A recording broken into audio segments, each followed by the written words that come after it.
प्रश्न पूछ रहा है इनमें से कौन सा महाप्राण व्यंजन है। महाप्राण व्यंजन की बात पूछ रहा है। बहुत ही बढ़िया प्रश्न, यूपी कांस्टेबल 2019 की परीक्षा में पूछा गया प्रश्न है। देखिए, जब महाप्राण व्यंजन की बात आती है तो सबसे पहले इसके विषय में हमको जानने की आवश्यकता है कि महाप्राण व्यंजन कहते किसको हैं।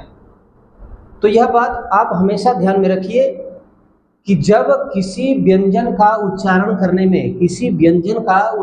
करने में प्राणवायु अधिक मात्रा में प्रयुक्त हो। फिर से सुन लीजिए, किसी व्यंजन के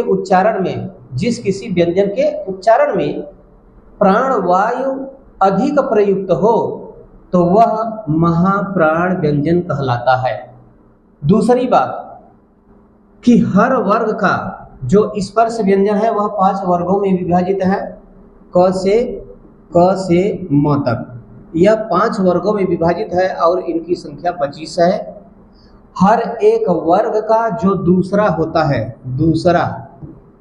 दूसरा व्यंजन और चौथा व्यंजन, ठीक, दूसरा और चौथा, साथ ही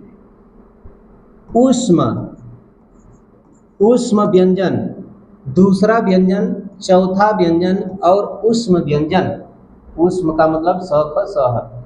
ये जो होते हैं वह क्या होते हैं? महाप्राण होते हैं। इस बात को आप अपने ध्यान में रख लीजिए।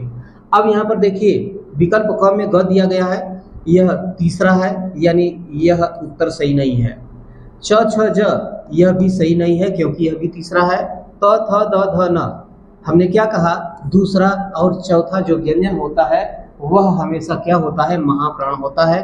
तो यहाँ पर चौथा व्यंजन दिया गया है ध, यानी इस प्रश्न का सही उत्तर कौन सा होगा? विकल्प